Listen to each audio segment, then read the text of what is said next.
صباح الخير، صباح الجو الحلو، صباح الشراحة. مشكورين على جايتكم اليوم وحياكم الله بسابع مؤتمر النقاط وسابع سنة.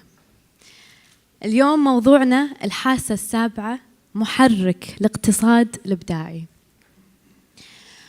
اليوم احنا حابين نتخيل ونتصور صورة جديدة للمستقبل، صورة ما تصورناها من قبل، ويجمعنا كل هالمفكرين من أنحاء العالم والمتحدثين والمنظرين عشان نرسم صورة جديدة معاكم، المجتمع الإبداعي والثقافي collectively مع بعض نرسم صورة لمستقبل جديد.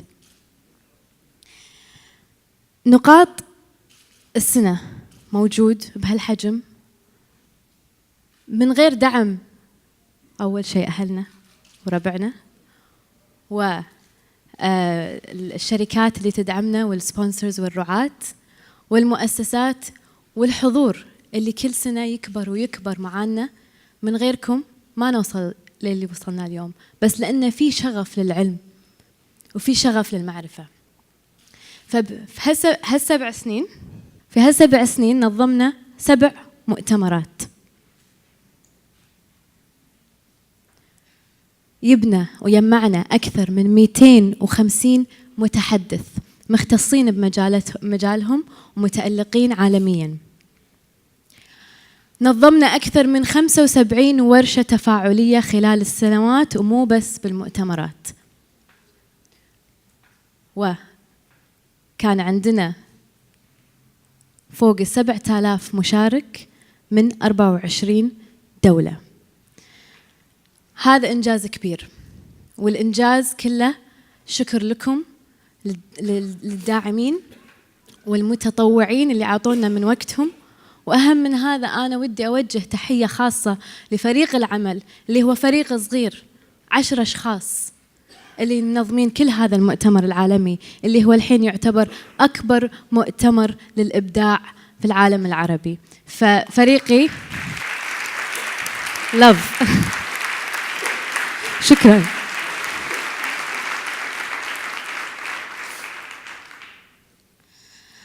فأنا بتكلم أول شيء عن نقاط حالياً هي مؤسسة غير ربحية تهدف للتعليم الإبداعي. التعليم الإبداعي كل ما نقوله للناس شنو التعليم الإبداعي شنو التعليم الإبداعي، إحنا بالنسبة لنا ينقسم إلى 3 أقسام.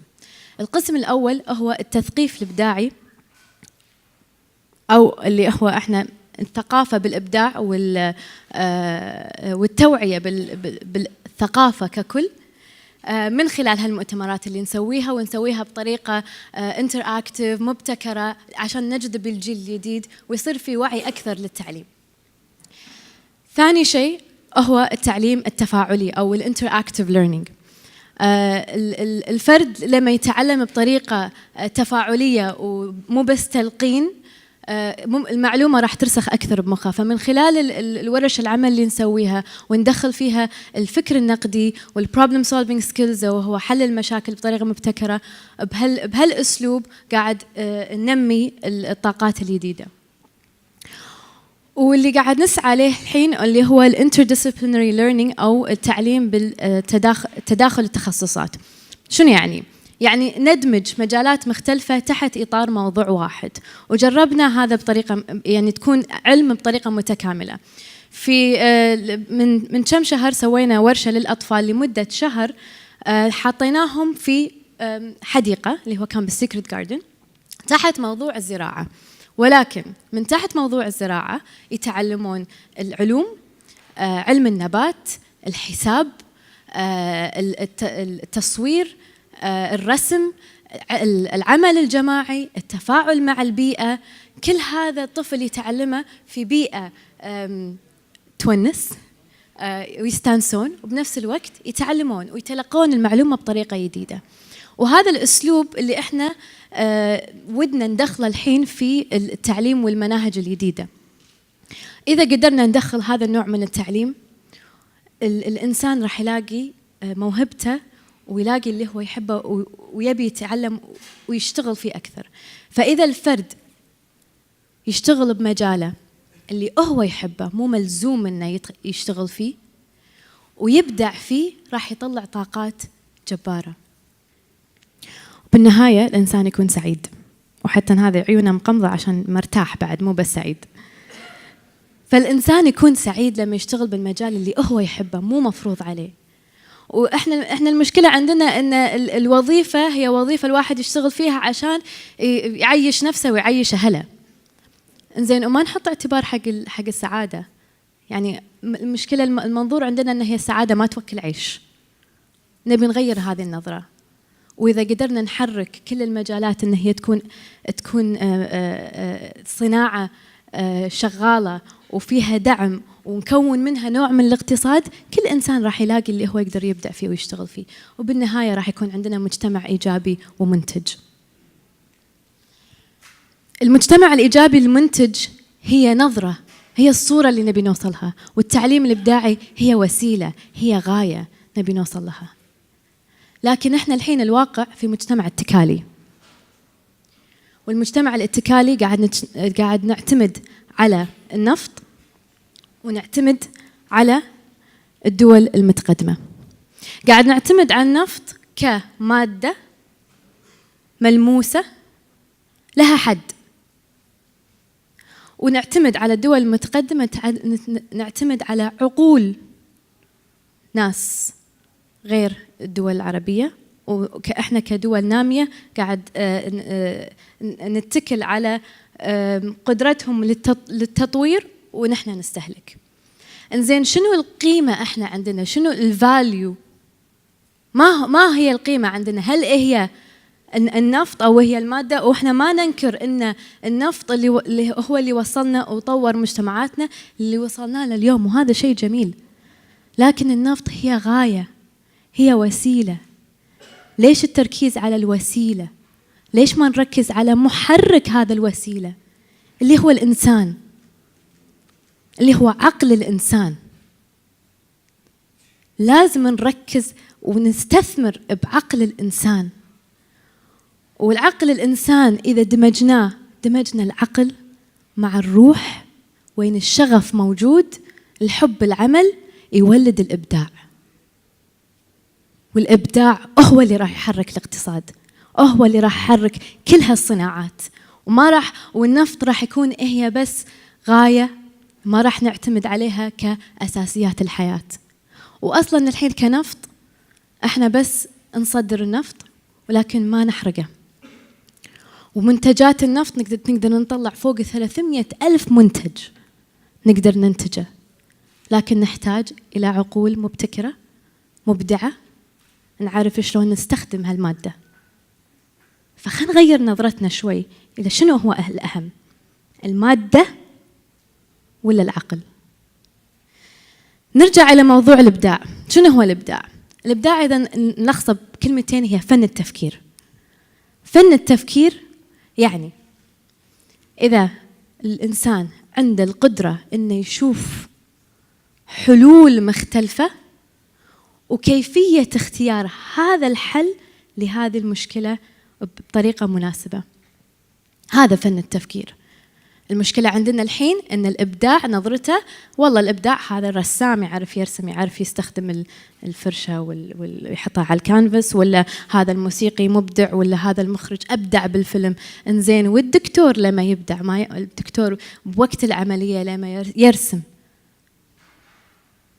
يرسم إنقاذ بشر، أو العسكري فن الحروب، هذه كلها نوع من الإبداع. ولكن الإبداع يتطلب صفة وقيمة value مهم عند الإنسان، هو التقبل.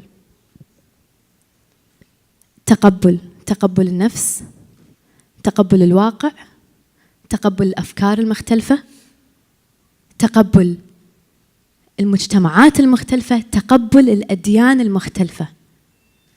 مع التقبل الإنسان يوسع أبعاده بدون لا يحكم عليها.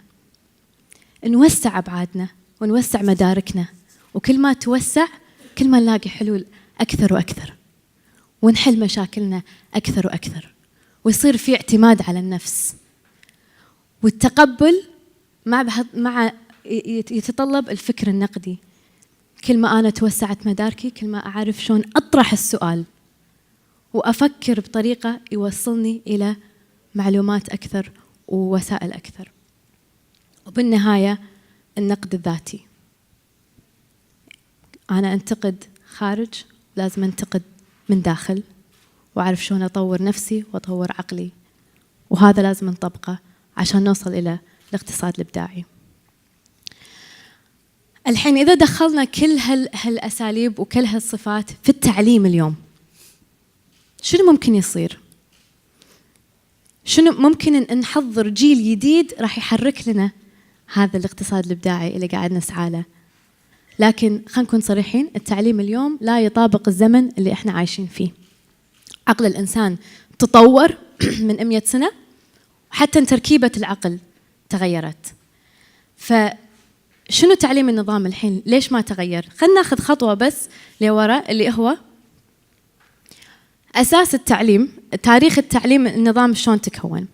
التعليم، النظام اللي احنا عايشين فيه اللي هو الصفوف، والطالب يقعد قدام والمدرس قدام صفوف الطلاب ويتلقن المعلومات ويستلمها تكون موجهة. كان في ثروة صناعية، الاندستري ريفولوشن، الصناعة الثورية، عفوا الثورة الصناعية من 100 سنة كانت محتاجة إلى طاقات بشرية لتحريك هذا الاقتصاد.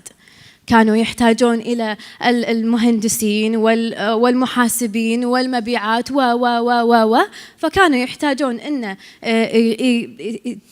يباكج، يتغلف الإنسان ويتعلب ويصير أنت تكفي هني وأنت تصير هني وأنت تصير هني وأنت تصير هني، عشان يصير عندنا سيستم يشتغل لتحريك هذا الاقتصاد. انزين، من 100 سنة كل الوسائل تطورت، الكمبيوتر، السيارة والتلفون كلها تطورت. هل نظام التعليم تطور؟ لا زال المدرس واقف قدام وسطرة الطلاب موجودين ويتلقون المعلومات اللي على فكرة يقدرون بالثواني الحين يسوي لهم سيرش بجوجل وتطلع المعلومات. فهل لازلنا بالثورة الصناعية؟ الزمن قاعد يتغير ويتغير بسرعة، فإحنا لازم نتغير بهالسرعة. بعد التعليم لازم يكون فيه الفكر النقدي وندخله بالمدارس، اللي يكون فيه البحث عن الشغف. We need to find our passion عشان ينمي الطفل أو ينمي الشخص. كيفية المعيشة، شلون نعيش بهالدنيا. الطالب قاعد بالمدارس تحت ورا طوف، ما قاعد يتفاعل مع الحياة الحقيقية. العمل اليدوي، ماكو الحين من جيلنا ما حد يعرف يشتغل بيده. التعامل مع الطبيعة، نسينا الطبيعة، قاعدين بين كونكريت طوف، نسينا الطبيعة. العمل الجماعي، صار في شغف صار في الكومبيتيشن على طول. زين، احنا اصلا عايشين في عالم جماعي، مجتمع، لازم نعرف نتعامل مع بعض. واهم شيء الادراك الذاتي. فالاقتصاد الابداعي شنو هو؟ احنا الحين تكلمنا عن الابداع وتكلمنا عن التعليم، ونبي ندمجهم مع بعض عشان نوصل للاقتصاد الابداعي. الاقتصاد الابداعي لا زالت فكرة جديدة لما الحين قاعد يبحثون فيها بالعالم. احنا طبقنا كل دراساتنا على تقرير اصدره اليو ان دي بي ب 2013 عن الاقتصاد الابداعي. عاد اقول لكم شيء، 300 صفحة ونص بس عن العالم العربي. 300 صفحة يتكلمون عن انجلترا، يتكلمون عن بريطانيا، يتكلمون عن فنلندا، ويتكلمون عن امريكا وعن تجاربهم، وان شلون هم الحين قاعد يسعون الى بناء الاقتصاد الابداعي. صفحة ونص عن العالم العربي. فمن واجبنا اليوم ان احنا نبدي هالحوار، واحنا نبحث من داخل، احنا نبحث من داخل هذا العالم. شنو هو الاقتصاد العربي، الاقتصاد الابداعي للعالم العربي نفسه. فالفكرة هي ان الابداع يكون مثل ما قلت اساس كل الصناعات، والكل يبدع بمجاله. فاذا خلينا الثقافة والفن هي اساس المجتمع، إيه هي الأساس المجتمع اللي فيه الاستثمار ممكن يتحول كل شيء. بس ليش؟ الثقافة والفن للأسف مفهومها وقيمتها نزلت بال30 سنة وال40 سنة الماضية، لأن الثقافة والفن والفنانين فيها عمق التفكير، فيها أبعاد التفكير. الفنان لما يجسد تفكيره في موسيقى ولا في لوحة ولا في مسرح، قاعد يصور لكم نظرته عن الحياة، نظرته عن فكرة، نظرته عن صورة. فهو قدرة الإنسان أنه يتلقى هذه الفكرة اللي قاعد يصورها الإنسان. لو هذا يصير شيء أساسي، لو المتاحف مثل هذا المتحف الأمريكاني الجميل، لو يصير هذا شيء أساسي عندنا، شنو ممكن يصير؟ شو ممكن يتغير المجتمع؟ وهذا اللي احنا نسعى له. فاحنا السنة كنقاط راح نعلن ان هذا المؤتمر الختامي للسنة السابعة، والسنة الجاية ما راح ننظم مؤتمر في هذا الحجم. اتخذنا هذا القرار لأن هذا الموضوع كبير ونبي نتبناه للعالم العربي كله. فنقاط خلال السنتين أو إن شاء الله 3 سنين الجاية راح يكون متنقل في كل الدول العربية، وشكل المؤتمر راح يتغير، راح يكون على شكل مصغر في الدول المختلفة، نجمع الآراء ويكون نقاط كأساس البحث لما هو الاقتصاد الإبداعي بالعالم العربي. وراح نكون في مؤتمرات مصغرة، حوارات نقاشية والبحث وراوند تيبل ديسكشنز وورش عمل في كل الدول العربية لنجمع هذه المعلومات ونحرك الكلام ونبني مع بعض كلنا مستقبل جديد مبني على الاقتصاد الإبداعي.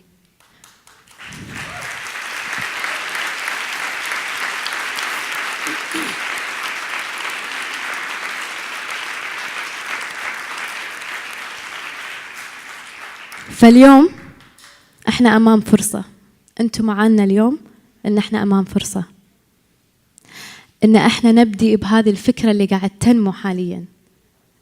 ما راح ناخذها ونستهلكها، احنا راح نبنيها مع بعض. فعقل الانسان هي الاستدامة، ما هي المادة. لنبدأ الحوار. شكرا.